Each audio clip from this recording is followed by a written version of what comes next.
Eccoci qui, siamo al quinto appuntamento con i miei grupponi sul groppone.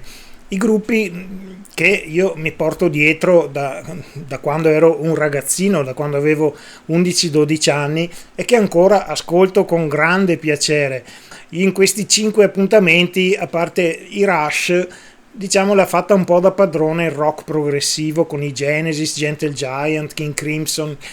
Però ecco, questo sarà l'ultimo, almeno per un bel po', appuntamento riguarda, diciamo, una costola del rock progressivo.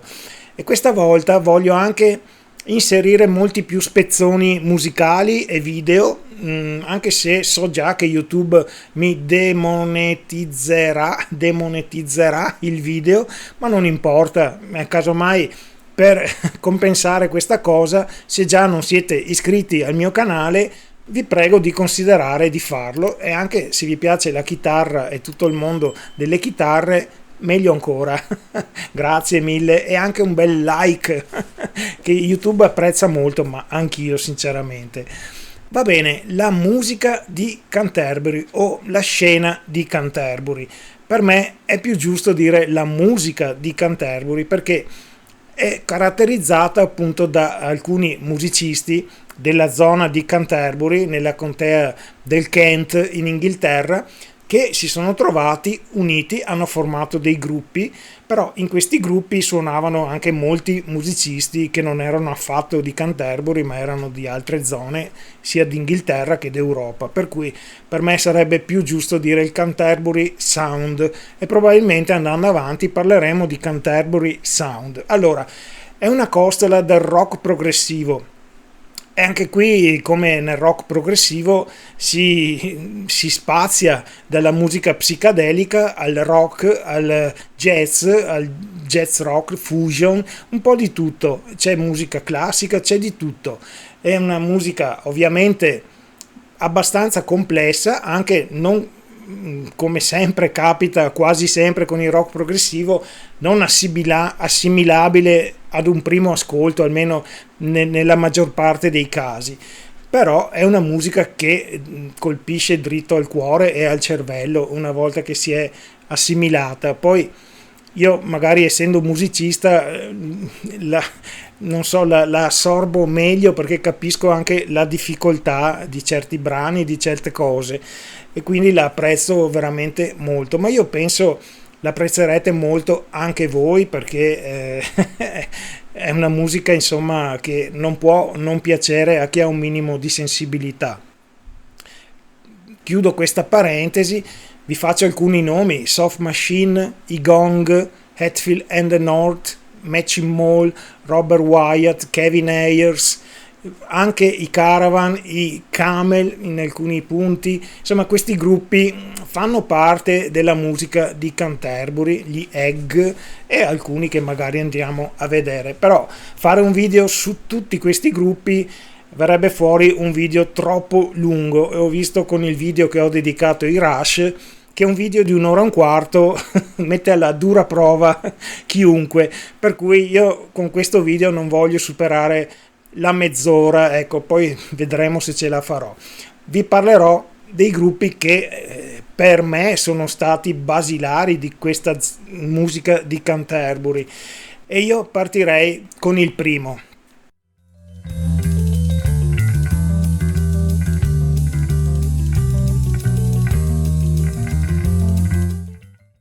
Avevo circa 15 anni quando mio fratello, di ritorno da un periodo di un anno passato in Inghilterra, mi portò un disco in regalo. Il disco in questione era un disco degli Hatfield and the North, The Rotters Club. The Rotters Club è il loro secondo disco. Il loro primo disco porta il nome del gruppo, Hatfield and the North.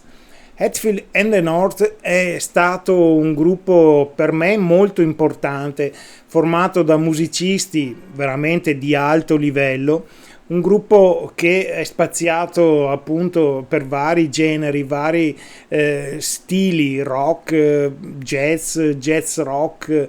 È veramente un gruppo che mi ha dato molto in termini di maturità anche musicale. I due dischi in questione, a mio giudizio, sono due capolavori e sono l'espressione massima di quella che si può considerare la musica di Canterbury e in ogni caso la musica prog. Ecco, questi due dischi sono stati incisi da dei musicisti favolosi. Richard Sinclair, bassista e cantante, a mio giudizio un bassista favoloso e un cantante con una voce che mi è sempre piaciuta tantissimo, una delle più belle voci che io abbia mai sentito. So che lui vive in Italia, casomai seguisse questo video, tanti saluti, so che abita in Puglia.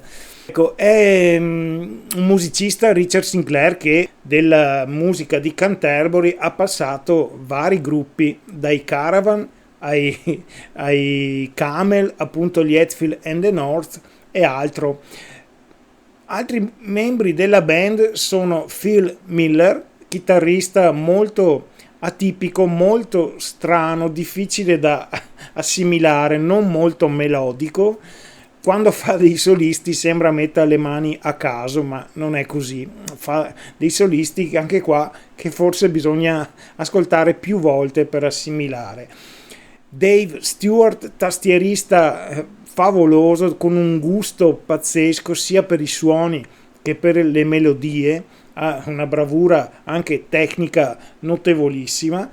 E per ultimo Pip Pile, ma non ultimo perché oltre ad essere anche lui un raffinato batterista, scriveva testi e scriveva anche molte musiche del gruppo. Ecco, io sono particolarmente affezionato a Rotters Club, che è un disco favoloso.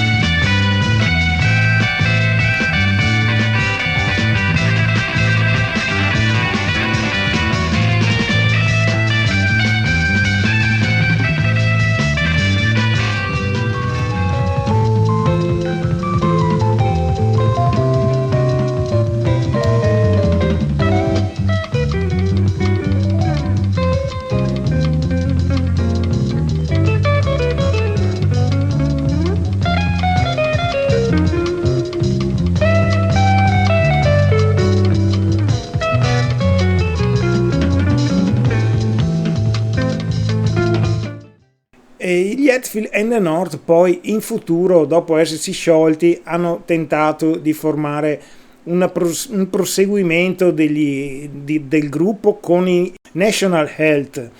Hanno inciso due dischi, anche qui due bei dischi, due dischi che raccomando, soprattutto il secondo. Come nel caso degli Hetfield and the North, il primo disco è molto più complesso e variegato del secondo. Il secondo in tutti e due i casi è un po' più fruibile, è un po' più accessibile, ci vogliono meno ascolti per assimilarlo. In ogni caso, di entrambi i gruppi preferisco il secondo disco, anche se i primi dischi sono veramente belli anche loro. Diciamo, facciamo il pacchetto completo, 4 dischi, 2 degli Hetfield e 2 dei National Health, e si fa veramente una scorpacciata di musica di altissimo livello. Hanno provato con delle reunion, si sono un po' arrabattati, ma non hanno più saputo ricreare la magia di questo gruppo, un gruppo che a me resterà per sempre nel cuore. Parlando di Richard Sinclair, io andrei anche a vedere i gruppi di cui ha fatto parte, partendo proprio dai Caravan, che sono uno dei primi gruppi appunto a rappresentare questo genere musicale. Caravan. Ecco, devo ammettere che per me i Caravan non sono stati un gruppo basilare. È un gruppo che ho ascoltato molto e mi sono sempre piaciuti, ma mi sono piaciuti nella fase abbastanza ristretta in cui con loro c'era Richard Sinclair, che a mio giudizio era un valore aggiunto del gruppo. Chiaramente, oltre a Richard Sinclair c'era anche Dave Sinclair, che era suo cugino, un grande tastierista che ha dato veramente molta verve al gruppo, ma andiamo a vedere con calma. Allora, perché metto i Caravan, anche se non sono stati basilari? Perché sono venuti assieme ai Soft Machine, sono praticamente usciti insieme subito dopo i Wildflower, che è stato il gruppo che ha praticamente aperto questo genere musicale. Allora, Wildflowers hanno inciso il primo disco nel 66 e sono veramente ormai abbastanza datati, sebbene alcuni dei loro brani siano molto godibili anche adesso. E anche i Soft Machine e i Caravan, che vediamo adesso, nei loro primi dischi erano abbastanza ingenui. D'altra parte erano i primi anni 70, non c'erano ancora grandissime sperimentazioni o il prog un po' complesso dei Genesis e via dicendo, stava nascendo in quel periodo comunque. Allora, dei Caravan, io come dicevo ho amato i tre dischi, che sono il secondo, il terzo e il quarto, anche se il quarto già un po' meno. Allora, il secondo disco si intitola, me lo leggo perché non me lo ricordo mai, If I Could Do It All Over Again, I'll Do It All Over You. Cioè, se potessi rifare tutto da capo, lo rifarei su di te. Ecco, un titolo abbastanza lungo. Questo disco è carino, ancora adesso si ascolta volentieri, sebbene risenta un po' il passare del tempo. Comunque la formazione principale di questi primi Caravan era appunto Richard Sinclair alla voce e al basso, Dave Sinclair alle tastiere, Pyle Hastings alla chitarra e voce, che poi prenderà lui le redini del gruppo e diventerà praticamente il capoccia del gruppo. Già lo era sempre stato, però da quando è andato via Richard Sinclair e anche poi successivamente Dave Sinclair, lui prese le redini del gruppo. Poi c'è Richard Coughlin, che è batterista, onesto batterista, un buon batterista. Ecco, il loro vertice massimo, la loro chiaramente uscita di maggiore mondiale, direi, apprezzamento, è il loro terzo disco, In the Land of Grey and Pink, ed è diventato un po' l'emblema di quella che è la musica di Canterbury. E a partire dalla copertina, io ricordo quando ho acquistato il vinile, me lo aprivo e mi guardavo questa bellissima copertina. Questo disco è veramente ancora adesso molto godibile. Ci sono delle vere chicchette, delle canzoni veramente belle, fatte ovviamente quasi tutte queste brevi canzoni del primo lato sono di Richard Sinclair, a parte una. La sua voce, sapete, a me piace un casino e vi faccio sentire qualcosa. Standing on a golf course, dressed in PVC, I chanced upon a golf girl. Ecco, la seconda parte del disco è ovviamente, trattandosi di musica prog. Musica prog vuol dire anche lunghe suite, una suite di 22 minuti che parte molto bene, prepotentemente, e dove la fa da padrone l'organo di Dave Stewart. È una bella suite, e in particolare tutto il disco è bello, insomma non c'è niente da dire. A me piace ancora adesso, che ha quanti anni ha? 50 anni adesso, è uscito nel 71 comunque. E ancora adesso è considerato uno dei loro capolavori, ma uno dei capolavori della musica prog in generale. Il quarto loro disco, il mio terzo preferito, è Waterloo Lily, e qui è l'ultimo disco in cui compare Richard Sinclair, e anche Dave Sinclair dopo questo disco se ne va. Tornerà più avanti, come anche Richard Sinclair molto più avanti tornerà in un loro disco, ma I Caravan dopo questo disco, un parere mio personale, sono molto hanno perso moltissimo interesse, anche perché si sono orientati su una cosa un po' più commerciale, un po' più easy, ecco. E Pyle Hastings non ho mai amato né come cantante né come chitarrista, per cui io ho preferito ascoltare altre cose. Comunque questo Waterloo Lily è ancora un bel disco. Vi faccio sentire il loro brano iniziale, che è anche quello più famoso del disco, sempre in versione studio e live.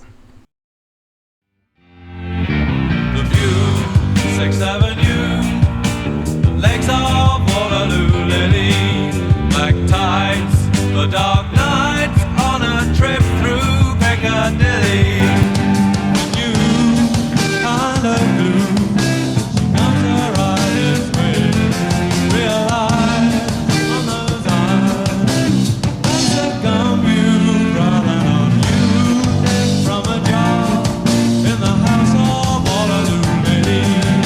Painted red, the double bed, the biggest in the city, especially strong, hung undone, stimulate delight, sex machine, seen but clean, she just sings you color true. Waterloo Lily got enough to turn us on. The brother in a car, pull the bottle back and won't be beat on. Of course it keeps her in, so when you pull the string, it lets it all out. Ecco, il resto del disco è inframmezzato da brani abbastanza belli, piacevoli e con qualche influenza anche jazz, però non è all'altezza ovviamente del precedente In the Land of Grey and Pink, e da questo disco in poi hanno fatto parecchi altri dischi i Caravan, però il grande successo ottenuto con questa triade non l'hanno più replicato. Hanno fatto delle date, si sono riuniti e sono andato anche a vederli nel 2016, mi sembra 2015, e li ho visti, però ho visto un po', insomma, dei vecchietti che suonavano, sempre Pyle Hastings a fare il capoccia, e sì, non mi hanno detto un granché, mi hanno fatto un po' tenerezza, ecco, tutto qua. Comunque è un gruppo che in ogni caso ha segnato la storia della musica di Canterbury e anche del prog in generale. Una curiosità, una cosa che magari vi fa piacere: nel 69 hanno partecipato a un festival di Among Us e era stato ingaggiato come presentatore, pensate, Frank Zappa, e Frank Zappa si è unito a loro durante il concerto, si è messo a suonare con loro, per cui i Caravan hanno suonato anche con Frank Zappa. Il punto di inizio della musica di Canterbury lo si attribuisce ai Wildflowers, è un gruppo che era formato da molti dei musicisti che poi andranno ad essere protagonisti appunto nella musica di Canterbury. C'era Robert Wyatt, Kevin Ayers e via dicendo. Però effettivamente il vero inizio discografico di questo filone musicale lo si può attribuire appunto ai Caravan e ai Soft Machine, ma mentre i Caravan rappresentavano la parte un po' più diciamo accessibile, più fra virgolette easy, i Soft Machine fin dall'inizio hanno avuto come caratteristica il fatto di proporre una musica più sperimentale, più influenzata anche da esperienze jazzistiche e cose del genere. Ora, i Caravan li abbiamo appena visti, i Soft Machine sono appunto anch'essi importanti nella musica di Canterbury, almeno fino al loro quarto album. Poi anche loro hanno scelto altre strade pur rimanendo in un ambito di rock, prog, jazz sperimentale. Diciamo i loro primi 4 album si possono mettere di diritto come esponenti della musica di Canterbury.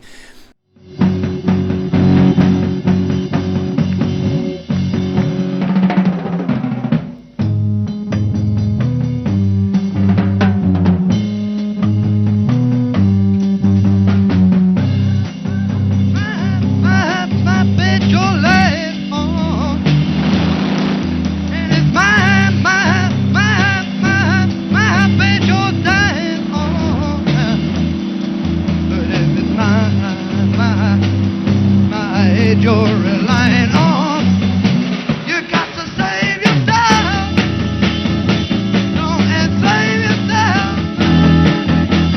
Don't enslave yourself.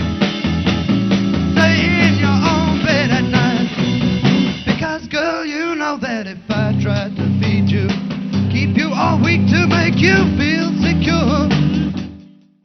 Allora, uno dei fondatori dei Soft Machine è David Allen, che è stato poi il fondatore dei Gong, un altro gruppo che all'inizio ha fatto parte di questo movimento pur non essendo a Canterbury. Allora, David Allen è sempre stato un personaggio abbastanza fuori dagli schemi e prima ancora di incidere il loro disco sono andati a suonare in Francia e in giro per l'Europa, ma al rientro in Inghilterra David Allen aveva il visto scaduto. Lui è di origini australiane e quindi non ha potuto rientrare in Inghilterra e quindi ha lasciato il gruppo e si è fermato in Francia, dove poi formerà e fonderà i Gong. Andiamo avanti. Il primo disco dei Soft Machine è per forza di cose abbastanza acerbo, però già contiene il nucleo di alcune cose piuttosto sperimentali e influenze jazz, come dicevo. La formazione del primo disco di Soft Machine comprende Robert Wyatt, batteria. Robert Wyatt, un personaggio molto importante nel panorama della musica di Canterbury, ma nella musica in generale, in quanto poi in età matura, avendo avuto anche un incidente che lo ha paralizzato agli arti inferiori, non potendo più suonare la batteria, si è inventato 1000 altri modi per esporre alla gente la sua musica, a parte la sua voce, anch'essa inimitabile, ma vari stili. Oltre al prog è andato a sperimentare su altri vari stili musicali. È un personaggio che meriterebbe un intero video, Robert Wyatt, e magari più avanti lo faremo, se lo volete sono a disposizione. Dicevo, Robert Wyatt, batteria. Poi chi c'è? C'è Kevin Ayers al basso. Kevin Ayers è veramente anche lui un personaggio molto conosciuto nell'ambiente della musica di Canterbury e del prog. Poi Mike Rutledge, tastierista molto raffinato e talentuoso, un ottimo tastierista. Questa formazione incide il loro primo LP, che appunto è abbastanza ancora acerbo, però è zeppo di influenze di musica sperimentale e jazz. Già dal primo disco si capisce che la musica dei Soft Machine non è una musica fruibile al primo ascolto. Poi fra il primo e il secondo disco, una cosa che forse pochi sanno, per qualche mese ha suonato con loro Andy Summer, che poi sarà il chitarrista dei Police, ma abbandonò il gruppo per dissapori con Kevin Ayers. Kevin Ayers che a sua volta abbandona il gruppo e viene sostituito da Hugh Hopper, che è un bassista assolutamente di altissimo livello, un bravissimo bassista, Hugh Hopper. Con questa formazione incidono il loro secondo disco, e anche questo è un disco che, nonostante in qualche punto risenta i limiti del tempo passato, però è già un passo molto in avanti rispetto al precedente, molto più maturo. La consacrazione, diciamo, europea e anche fuori dall'Europa la ottengono col loro terzo disco, un doppio LP, terzo, dove ci sono delle canzoni assolutamente bellissime. Prima su tutte Moon in June. Moon in June è una canzone che ha una discreta durata, mi sembra 12 o 15 minuti, magari ve lo scrivo, dove appunto Robert Wyatt canta, lascia tutti stupiti perché ha una voce assolutamente inimitabile. Hugh Hopper al basso si fa notare assolutamente. Robert Wyatt era anche un ottimo batterista e Rutledge faceva dei tappeti di tastiera assolutamente notevoli. I'm in a dilemma between what I need and what I just want. Between your thighs I feel a sensation. How long can I resist the temptation? Got my phone. You got your man.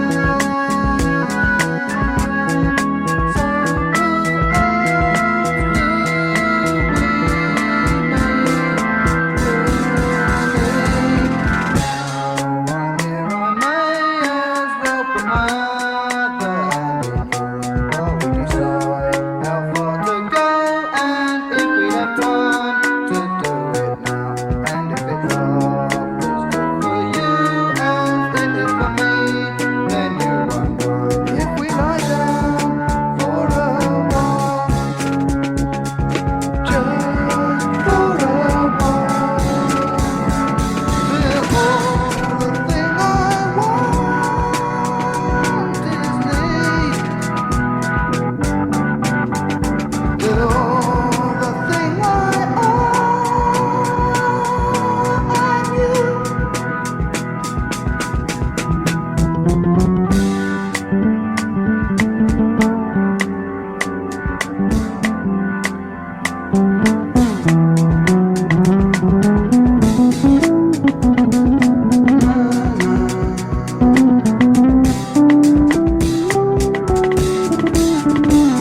Il loro quarto LP segna anche, a mio giudizio, la fine della loro appartenenza alla musica di Canterbury. Robert Wyatt abbandona il gruppo dopo il quarto disco. Il quarto disco è molto più sperimentale e c'è molta più influenza jazz, e Robert Wyatt non canta, non lo coinvolgono nella creazione di questo LP, e lui abbandona e se ne va e va a formare i Matching Mall. Matching Mall è un gruppo che io ho ascoltato, ho avuto entrambi i loro dischi. È un bel gruppo, è formato da ottimi elementi: Bill McCormick al basso, c'è Robert Wyatt, c'è Phil Miller, che già avevamo visto negli Hetfield and the North, anche se qui in realtà i Matching Mall vengono prima degli Hetfield and the North. Phil Miller poi andrà negli Hetfield and the North. Sono due dischi assolutamente piacevoli, soprattutto il primo. Nel primo c'è Robert Wyatt che è in vena, diciamo, è assolutamente ispirato. È un bel disco il primo. Il secondo è un disco piacevole, molto meno del primo in assoluto. Sono comunque dei gruppi che hanno lasciato il segno. I Matching Mall sono molto conosciuti. Lo sapevo che non ci stavo dentro la mezz'ora, però devo dire, diciamo, i gruppi basilari per me, forse un po' meno i Caravan, ma quelli che per me hanno avuto molta importanza e che ritengo dei gruppi che vale la pena conoscere. Chiaramente dai pochi spezzoni che ho messo si fa fatica a farci una idea globale, soprattutto per Hetfield and the North o National Health, di cui non ho messo alcun inserto. Bene, però ci sono altri gruppi che vengono ritenuti come, almeno all'inizio della loro carriera, parte integrante della musica di Canterbury, come ad esempio i Gong, di cui parlavamo prima. I Gong di David Allen, e i loro primi 3 dischi sono una trilogia dedicata alle Flying Teapot e a una specie di influenza aliena, una storia veramente un po' fuori di testa, come era fuori di testa David Allen in maniera positiva. Comunque nei Gong io ho avuto praticamente quasi tutti i loro dischi. militava anche Steve Village, chitarrista veramente ottimo, fantastico, che anche nei suoi lavori da solista, scusate, ha dato ottima prova di sé. Anche lui più sull'impronta rock progressivo che Canterbury, che ricordo è in ogni caso rock progressivo. Per cui i Gong sono stati, diciamo, mediamente importanti. Poi anche loro nel proseguio della loro discografia si sono molto discostati dalla musica di Canterbury e anche dal prog, insomma mantenendosi sempre un gruppo che rappresenta questo movimento musicale. Anche per i Gong sono passati un po' tutti i musicisti della Canterbury, da Pip Pile a chi mi viene in mente, Pierre Morlaine, e io sto pensando che tutti questi gruppi li ho visti dal vivo. Ho visto i Gong, ho visto, a parte gli Hetfield and the North, che avrei non so dato cosa per vederli dal vivo, ho visto i Gong, ho visto Pierre Morlaine, ho visto anche, poi parleremo dei Camel, ho visto anche i Camel, e mi ritengo abbastanza fortunato, anche se li ho visti nella fase discendente della loro carriera. Diciamo, parlando dei Camel, i Camel anche loro sono ritenuti una costola della musica di Canterbury, anche se io sinceramente dissento un po'. Forse nei pochi dischi, credo 2 dischi in cui c'è Richard Sinclair, si rispecchia qualcosina ancora di questo movimento. C'è Rain Dances e Breathless, che sono appunto i dischi dove c'è con loro Richard Sinclair e la sua, scusate, stupenda voce. Richard Sinclair, a mio giudizio, forse è un po' il fil rouge di questa musica di Canterbury, e per me è stato un'ispirazione anche a livello melodico e musicale. Ok, io fermerei qui il video, anche perché sì, come ho detto prima, non voglio allungare troppo il brodo. La musica di Canterbury, lo ripeto, per me non è altro che rock progressivo, ed è un'etichetta data dalle case giornalistiche dell'epoca, ecco, per cui è una musica in ogni caso che vale la pena di conoscere.